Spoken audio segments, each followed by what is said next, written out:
കാറ്റത്തെ കിളിക്കൂടിൻ്റെ ഇന്നത്തെ എപ്പിസോഡിലേക്ക് എല്ലാവർക്കും സ്വാഗതം. അങ്ങനെ നമ്മുടെ നിധിക്ക് ഇങ്ങനെ സംശയമാവണം, ഇത്രയും സ്നേഹമുള്ള അല്ലെങ്കിൽ ഇങ്ങനത്തെ മനസ്സുള്ള അച്ഛൻ അങ്ങനെ ചെയ്യുമോ എന്ന് ചോദിക്കുന്നു. എങ്ങനെയെന്ന് ചോദിക്കും. അല്ല അമ്മനെ എന്ന് പറയും. അപ്പോഴത്തേനും അനിയന്മാരുടെ മുഖമൊക്കെ മങ്ങും. അപ്പോൾ പെട്ടെന്ന് നമ്മുടെ ഹരീഷിന് ദേഷ്യം വരുമ്പോൾ ഹരീഷ് പറയും, എന്താ കോലപ്പുള്ളികൾക്ക് പാട്ട് പാടാൻ പാടില്ലേ, കോലപ്പുള്ളികൾക്ക് ചിക്കൻ ഫ്രൈ വാങ്ങിത്തരാൻ പറ്റില്ലേ എന്ന് ചോദിക്കും. അപ്പോൾ പിന്നെ ആ വിഷയം അങ്ങോട്ട് വിടാൻ പറയും. അവർക്ക് പെട്ടെന്ന് ഭാസ്കരനോട് ദേഷ്യം വരുന്നു.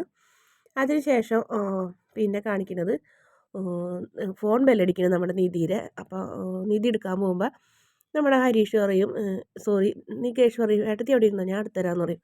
അങ്ങനെ വേഗം ചാടിപ്പോയി എടുത്ത് ഫോൺ എടുത്ത് കൊടുക്കുക. പറയും നമ്പറുള്ള ഏട്ടത്തി എന്ന് പറയും. അത് ആ പെൺകുട്ടിയുടെ വീട്ടിൽ നിന്നെന്ന് പറയും. ഞാൻ നമ്പർ അങ്ങനെ നമ്പർ ഫോൺ എടുക്കുമ്പോൾ ഹലോ ജ്യോതിയല്ലേ എന്ന് പറയും. ആ നിധി, ഞാൻ അറിയാന്ന് പറയും. ആ അതെ, എന്തൊക്കെയുണ്ട് വിശേഷം, സുഖമാണോ, ഞങ്ങൾക്ക് സുഖമാണ്, നിങ്ങൾക്കോ എന്ന് ചോദിക്കും. ഞങ്ങൾക്കും സുഖമാണെന്ന് പറയും. എങ്ങനെയുണ്ട് ഞങ്ങളുടെ സുഭാഷ് ചേട്ടനായിട്ട് സംസാരിച്ചിട്ട് ഇഷ്ടമായോ എന്ന് ചോദിക്കുന്നു നിധി. സോറി നിധി, അത് പറയാൻ വിളിച്ചതെന്ന് പറയും. എന്താന്ന് ചോദിക്കും. അത് ശരിയാവില്ല, അത് സെറ്റാവില്ല എനിക്കെന്ന് പറയും. അതെന്താന്ന് ചോദിക്കും. ആളൊരു അങ്കിൾ വൈബാണ്, എത്ര സംസാരം 3 തവണ, അത് പെട്ടെന്ന് സംസാരിച്ചാലൊന്നും ശരിയാവില്ല എന്ന് നിധി പറഞ്ഞപ്പോൾ, ഇല്ല നിധി 3 തവണ സംസാരിച്ചു, 3 തവണയും ഈ സിമെൻറ്റ് മിക്സ് ചെയ്യുന്നതും പാചകം ചെയ്യുന്നതും കാര്യമല്ലാണ്ട് വേറെ ഒന്നും പറഞ്ഞില്ല. ഒരു വിവാഹം കഴിക്കാൻ പോണ പുരുഷനും സ്ത്രീക്കും എന്തെല്ലാം പറയാനുണ്ടാവും, ഒന്നും തന്നെ പറയണില്ല. ഇത് മാത്രം പറയണേ, അത് ശരിയാവില്ല, ഇങ്ങനത്തെ ആളെ കൂടെ ജീവിതകാലം മുഴുവൻ എങ്ങനെ കഴിയാനാണ് എന്ന് പറയും. ഒന്നും കൂടെ ആലോചിച്ചിട്ട് എന്ന് നിധി പറഞ്ഞപ്പോൾ, സുഭാഷ് ചേട്ടൻ അങ്ങനെയാണ്, സുഭാഷ് ചേട്ടൻ്റെ ക്യാരക്ടർ അങ്ങനെയാണ്, പെട്ടെന്ന് മാറില്ല, വേറെ കുഴപ്പമില്ല സുഭാഷ് ചേട്ടൻ പാവം എന്നൊക്കെ പറഞ്ഞപ്പോൾ അതൊക്കെ ശരിയായിരിക്കാം നിധി, പക്ഷേ നമ്മൾ ജീവിതകാലം മുഴുവൻ ഒന്നിച്ച് കഴിയേണ്ടതല്ലേ, അപ്പോൾ അതുകൊണ്ട് അത് ശരിയാവില്ല നിധി എന്ന് പറയും. അങ്ങനെ നിധി സോറി നിധി എന്ന് പറഞ്ഞു കഴിഞ്ഞിട്ട് ആ പെൺകുട്ടി ഫോൺ വയ്ക്കും. അപ്പം സ്പീക്കറിലിട്ടത് കൊണ്ട് തന്നെ അനിയന്മാരും സുധീഷൊക്കെ കേൾക്കണ്. പക്ഷെ എന്ത് ചെയ്യും, ഈ സുഭാഷ് ചേട്ടനെ കൊണ്ട് വല്ലാത്തൊരു കഷ്ടമായില്ല. ഈ കല്യാണം കഴിക്കാൻ പോണ പെണ്ണിനോടാണ് സിമെൻറ്റ് മിക്സ് ചെയ്യുന്ന കാര്യവും പാചകവും പറയുന്നതെന്നൊക്കെ പറഞ്ഞ് അനിയന്മാർ ഇങ്ങനെ പറയുന്നു. അവർക്കും വല്ലാത്ത വിഷമമായി. കല്യാണം നടക്കുമെന്നാണ് വിചാരിച്ചത്. അപ്പോൾ നമ്മുടെ നിധി പറയും, ഒരു കാര്യം ചെയ്യാം, നമുക്ക് സുനന്ദര വീട്ടിൽ പോയി ഒന്ന് സംസാരിച്ചാലോ എന്ന് വയ്ക്കും. ഏയ് താൻ എന്താ പറയുന്നത്, അതൊന്നും ശരിയാവില്ല എന്ന് സുധീഷ് എടുത്ത വഴിക്കന്നെ പറയും. നികേഷും പറയും, അത് ശരിയാവില്ല ഏട്ടത്തി, അത് വേണ്ട എന്ന് പറഞ്ഞേ. ഹരീഷും പറയും, അതൊരിക്കലും ശരിയാവില്ല എന്ന് പറയും, ഏട്ടത്തിക്ക് അവരെക്കുറിച്ച് അറിയാഞ്ഞിട്ടെന്ന് പറയും. അല്ല, നിങ്ങൾക്ക് വേണ്ടിയാണ് സുഭാഷ് ഏട്ടൻ ജീവിക്കുന്നത്, ഇത്രയും നാൾ ജീവിച്ചതും നിങ്ങൾക്ക് വേണ്ടിയാണ്. അപ്പോൾ സുഭാഷ് ഏട്ടന് വേണ്ടി ഒരു കാര്യം ചെയ്ത് നമ്മൾ ഇത്തിരി നാണം കെട്ടാലും വഴക്ക് കേട്ടാലും സുഭാഷ് ഏട്ടന് വേണ്ടി നമുക്കതൊന്ന് ചെയ്താലോ, നമ്മൾ ചെന്ന് ചോദിക്കാമല്ലോ, ചോദിച്ചിട്ട് നമുക്ക് എന്താണെന്ന് വെച്ചാൽ ചെയ്യാമല്ലോ എന്ന് പറയും. വേണ്ടെങ്കിൽ വേണ്ട, തന്നില്ലെങ്കിൽ വേണ്ട, എന്തായാലും രണ്ടുപേർക്കും പരസ്പരം അങ്ങോട്ടും ഇങ്ങോട്ടും ഇഷ്ടമാണ്. അതുകൊണ്ടാണ് ഈ പെൺകുട്ടിയെ സുഭാഷ് ഏട്ടന് സ്നേഹിക്കാൻ കഴിയാത്തത്. സുഭാഷ് ഏട്ടൻ്റെ മനസ്സിൽ സുനന്ദേനി നിങ്ങളത് മനസ്സിലാക്കണം എന്ന് പറഞ്ഞു. അപ്പോൾ അനിയന്മാരൊക്കെ ഒന്ന് ശാന്താവുന്നുണ്ട്. അതിനുശേഷം പിന്നെ അപ്പോഴത്തേനും നമ്മുടെ സുഭാഷ് വരും. സുഭാഷ് കൊണ്ട് ചോദിക്കുക, എന്താ എനിക്ക് ഒന്നുമില്ല എന്ന് പറയും. അപ്പോൾ തിരിച്ചു വരും. സുഭാഷ് വീണ്ടും അടുക്കളയിൽ പോയിട്ട് വരുമ്പോൾ, എന്താ നിങ്ങൾ എന്തൊക്കെ പറയുന്നുണ്ടല്ലേ എന്ന് പറയും. സുഭാഷ് ഏട്ടൻ ആ ചേച്ചിനെ, ആ പെണ്ണ് കാണാൻ പോയ വീട്ടിലെ പെൺകുട്ടിനെ വിളിച്ചോ എന്ന് ചോദിക്കും ഹരീഷ്. ഞാൻ വിളിക്കുമോ, ഞാൻ എന്ത് പറയാനുണ്ടാ വിളിക്കുന്നതെന്ന് പറയും. ആ പെൺകുട്ടി ഇങ്ങോട്ട് വിളിച്ചോ, 1-2 തവണ ഇങ്ങോട്ട് വിളിച്ചിരുന്നു, എന്നിട്ട് എന്ത് പറഞ്ഞതെന്ന് ചോദിക്കും. എന്ത് പറയാൻ, ഞാൻ നിങ്ങളെക്കുറിച്ചും മറ്റുള്ള കാര്യങ്ങളും അല്ലാണ്ട് നിങ്ങളെക്കുറിച്ചും അല്ലാണ്ട് മറ്റുള്ളത് എന്തുണ്ടാ എനിക്ക് പറയാനുള്ളത്, അതുകൊണ്ട് തന്നെ എനിക്കങ്ങനെ അവളോട് വിശേഷങ്ങളൊന്നും ചോദിച്ചില്ലേന്ന് ചോദിച്ചപ്പോൾ, അതൊന്നും ചോദിക്കാൻ എനിക്കറിയില്ല എന്നും പറഞ്ഞ് സുഭാഷ് അടുക്കളയിലേക്ക് തന്നെ വീണ്ടും പോയി. പിന്നെ രാത്രി നമ്മുടെ നിധി മുറ്റത്ത് ഇരിക്കുന്ന ഭക്ഷണം കഴിച്ചതിന് ശേഷം അപ്പോൾ സുധീഷ് അങ്ങോട്ട് ചെല്ലുമ്പോൾ സുധീഷ് ചോദിക്കുന്നുണ്ടോ, ഒരാളിൻ്റെ മനസ്സിൽ പ്രണയം ഉണ്ടെന്നൊരു പെണ്ണിന് മനസ്സിലാക്കാൻ പറ്റുമോ? അതൊക്കെ മനസ്സിലാക്കാൻ പറ്റുമെന്ന് പറയും. അതെങ്ങനെ? അതൊക്കെ ഉണ്ട് എന്ന് പറയും. ഞാൻ പറഞ്ഞ കാര്യം എന്തായിന്ന് ചോദിക്കും. എന്ത്? സുനന്ദര വീട്ടിൽ പോണ കാര്യം. എടോ, തനിക്ക് അവരെക്കുറിച്ച് അറിയാണ്ടാണ്, നമ്മൾ ചെയ്തിട്ടുണ്ടെങ്കിൽ ചൂലെടുത്ത് അടിച്ചു ഓടിക്കും അവർ എന്ന് പറയും. ആയിക്കോട്ടെ, നമുക്ക് സുഭാഷ് ചേട്ടന് വേണ്ടി ഒന്നും നാണം കെട്ടാലും കുഴപ്പമില്ലല്ലോ എന്നൊക്കെ പറയുമ്പോൾ, നമുക്ക് ആലോചിക്കാമെന്ന് പറയും. അപ്പോൾ പെട്ടെന്ന് സുഭാഷ് വാതിക്കൽ വന്ന് നോക്കുമ്പോൾ സുധീഷും നിധിയും കൂടെ സംസാരിക്കാനാണ് കണ്ടത്. അപ്പോൾ നമ്മുടെ സുഭാഷും സന്തോഷമാകും. സുഭാഷ് ചെന്ന് ഹാളിൽ കിടന്നിട്ട് കെടുക്കുക, അനിയന്മാരെ കൂടെ കിടന്നിട്ട് പറയണ്ട, മൊബൈൽ എടുത്ത് വെച്ചാൽ ഒരുപാട് നേരമായി എന്ന് പറയും. എന്നിട്ട് പറയും, അതെ ഞാൻ നോക്കിയപ്പോഴേ സുധീഷും നിധിയും കൂടെ സംസാരിക്കുന്നു, നീ നോക്കിക്കോ, ആ പെൺകുട്ടി നമ്മളെ വിട്ട് പോകില്ല, അവൾ ഇവിടെ തന്നെ ഉണ്ടാവും.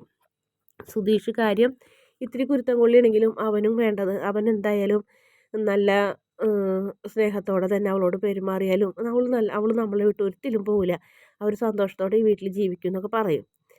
അങ്ങനെ പറഞ്ഞ് നമ്മുടെ സുഭാഷ് എടുക്കും. അപ്പോൾ ഹരീഷ് നികേഷിൻ്റെ അടുത്തേക്ക് നീക്കി കെടുത്തിട്ട് പറയും, എടാ നമുക്ക് ഏട്ടത്തി പറഞ്ഞതൊന്ന് ആലോചിച്ചാലോ, എന്ത് സുഭാഷ് ഏട്ടന് വേണ്ടി ആ സുനന്ദര വീട്ടിലേക്ക് ഒന്ന് പോയാലോ എന്ന് ചോദിക്കും. പോകണമെങ്കിൽ പോകാമെന്ന് പറയും. ആ നമുക്ക് പോകാടാ എന്ന് പറയും. ശരി ഏട്ടത്തിയോട് നാളെ പറയാമെന്ന് പറയും. പിന്നീട് പിറ്റേ ദിവസം രാവിലെയാണ് കാണിക്കുന്നത്. സുധീഷ് ഇപ്പം നിധി പറഞ്ഞത് കാരണം കൊണ്ട് സ്വന്തം ഡ്രസ്സൊക്കെ അലക്കി ഇടുന്നു. അപ്പോൾ അവിടേക്ക് നിധി വരും. നിധി എന്തായാലോ എന്ന് ചോദിക്കും. എടോ ഞാൻ പറഞ്ഞ കാര്യം എന്തായി, നമുക്ക് പോയാലോ എന്ന് പറയും. എവിടേക്ക്? സുനന്ദര വീട്ടിലേക്ക്. അത് വേണോ? അത് വേണം, നമുക്ക് പോകാമെന്ന് പറയും. അപ്പോഴത്തേനും നികേഷും ഹരീഷും കൂടി വരും. അനിയന്മാരും ഒരുമിച്ച് ചോദിക്കും, ഏട്ടത്തി എന്തായി, നമുക്ക് പോകാമെന്ന് പറയും. ആ നമുക്ക് പോകാം, എന്തായാലും പ്രശ്നം നമുക്കൊരു ഒരിത്തിരി വഴക്ക് കേട്ടാലും നാണം കേട്ടാലും കുഴപ്പമില്ല, ചിലപ്പോൾ അവർ സമ്മതിച്ചാലോ, സമ്മതിച്ചില്ലെങ്കിൽ വേണ്ട, അടുത്ത വഴി നോക്കണമെന്ന് പറയും. എന്നാൽ ശരി നമുക്ക് പോകാമെന്ന് പറയും. അപ്പോഴത്തേനും കക്ഷത്തിലൊരു കവറൊക്കെ വെച്ച് സുഭാഷ് വരുന്നു. അപ്പോൾ ഒരു പെട്ടെന്ന് സംസാരം നിർത്തുക. എന്താ അത് 2-3 ദിവസമായല്ലോ നിങ്ങൾ എന്നെ കാണുമ്പോൾ സംസാരം നിർത്തുന്നത്, എന്തെങ്കിലും കുരുത്തം കൊള്ളിത്തരം ഒപ്പിക്കുന്നുണ്ടോ എന്ന് ചോദിക്കും. ഏയ് ഒന്നുമില്ല ചേട്ടാന്ന് പറയും. ഞങ്ങൾ സിനിമയുടെ കാര്യമൊക്കെ പറയുമെന്ന് പറയും. സിനിമേ, നിങ്ങൾക്കൊന്നും ജോലിക്ക് പോകണ്ടേന്ന് പറയും. ആ പോകണം, ചായയും കടിയൊക്കെ ഉണ്ടാക്കി വെച്ചിട്ടുണ്ട്, നിധി എടുത്ത് കഴിക്കണം കേട്ടാന്ന് പറയും. എല്ലാവരോടും കൂടി കഴിച്ചിട്ടേ പോകാവൂ എന്നും പറയുന്നുണ്ട്. നിങ്ങളൊരു കുരുത്തക്കേട് ഒപ്പിക്കരുതിട്ടാ, നിങ്ങൾ 5 ആളും കൂടി ഇരുന്നിട്ട് എന്തൊക്കെയോ ഒപ്പിക്കുന്ന പോലെ തോന്നുന്നുണ്ടെന്നും പറഞ്ഞിട്ടാണ് സുഭാഷ് പോണത്. അപ്പോൾ ആ സമയത്ത് തന്നെ ഭാസ്കരൻ പാട്ടും പാടി ഇങ്ങോട്ട് വരുന്നുണ്ടാവും.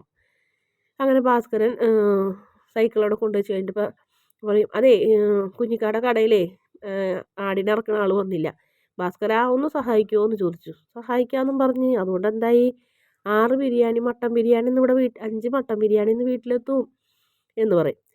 എന്നിട്ട് ആടിൻ്റെ തലയ്ക്ക് ഒരു കൂടം കൊണ്ട് ഒറ്റയടി ആട് ദേ കിടക്കണമെന്ന് പറഞ്ഞ്, കയ്യുമലൊക്കെ ചോരര മണം എന്ന് പറയും. അങ്ങനെയൊക്കെ പറയും. ഇങ്ങനെ ശരിക്കും മറ്റുള്ളവരെ പേടിപ്പിക്കാനും അറപ്പുള്ള രീതിയിലാക്കാനൊക്കെ ഭാസ്കരൻ ഈ പറയുന്നത്. എന്നിട്ട് ഇങ്ങനെ പാട്ട് പാടും. ഉച്ചയ്ക്ക് ബിരിയാണി വരുമല്ലടോ, ഉച്ചയ്ക്ക് മട്ടൻ ബിരിയാണി തിന്നോടി, ഉച്ചയ്ക്ക് മട്ടൻ ബിരിയാണി തിന്നോടാ എന്നൊക്കെ പറഞ്ഞ് പാട്ട് പാടുന്നു. അപ്പോൾ ഹരീഷ് അറിയോ, ഞങ്ങൾക്ക് നിങ്ങളുടെ ബിരിയാണിയൊന്നും വേണ്ട, എന്നാൽ വൈകുന്നേരം ഞാൻ തന്നെ തിന്നോടാ എന്നൊക്കെ പറഞ്ഞായിട്ട് ഇങ്ങനെ കളിയാക്കിയൊക്കെ പാട്ട് പാടുന്നു. അപ്പോൾ നമ്മുടെ നിധി പെട്ടെന്ന് അച്ഛൻ്റെ ഇതിലേക്ക് ചെല്ലും. അച്ഛാ ഞാനൊരു കാര്യം പറയട്ടെ, എന്താ മോളെ എന്ന് ചോദിക്കും. നിനക്കും ബിരിയാണി വേണ്ടേ എന്ന് ചോദിക്കും. അതല്ല അച്ഛാന്ന് പറയും. പിന്നെ അതേ സുനന്ദയ്ക്ക് സുഭാഷ് ഏട്ടന് ഇഷ്ടമാണ്, സുഭാഷ് ഏട്ടന് സുനന്ദനെ ഇഷ്ടമാണ്, അതിന് ഞാൻ എന്ത് വേണമെന്ന് ചോദിക്കും. അച്ഛാ നമുക്കത് നടത്തി കൊടുക്കുക അച്ഛാ, നമുക്ക് അവരെ വീട്ടിൽ പോയി പെണ്ണാലോചിക്കാന്ന് പറയും. ഞാനോ ആ പൂതനരെയും കടവൽക്കച്ചൻ്റെ വീട്ടിലോ ഞാൻ പോകില്ല എന്ന് പറയും. നീയേ പുതിയതാണ് മോളെ, നിനക്ക് ഒന്നും അറിയില്ല. എടമാരെ കോടന്മാരെ നിങ്ങൾ പറഞ്ഞു കൊടുക്കേണ്ടതല്ലേടാ അവരുടെ സ്വഭാവങ്ങളൊക്കെ എന്ന് പറയും. അവൾ ഈ ഏറാത്ത കൂടെ കയറി വരില്ല, അവൾ പിന്നാമ്പുറത്ത് കൂടെ കയറി ഇങ്ങോട്ട് വരുള്ളൂ. ആ വന്നതിൻ്റെ അല്ല എൻ്റെ മക്കളെല്ലാവരും സ്റ്റേഷനിൽ കയറി കിടക്കേണ്ടി വന്നത്. എനിക്കതൊന്നും മറക്കാൻ പറ്റില്ല എന്ന് പറയും. അവരെ കൊണ്ടുള്ള ഉപദ്രവം, അവരോടുള്ള ശത്രുത ജന്മം തീരൂല. ഇനിയിപ്പോൾ അവർ സമ്മതിച്ചാലും തന്നെ സുനന്ദനെ ഈ പടി ഞാൻ കയറ്റില്ല എന്ന് പറയും നമ്മുടെ നിധിയോട്. അപ്പോൾ നിധി ഇങ്ങനെ ആകെ ഞെട്ടി നിൽക്കുന്നതോടെയാണ് ഇന്നത്തെ എപ്പിസോഡിൻ്റെ അവസാന ഭാഗം. വീഡിയോ ഇഷ്ടപ്പെടുകയാണെങ്കിൽ ചാനലൊന്ന് സബ്സ്ക്രൈബ് ചെയ്യണേ.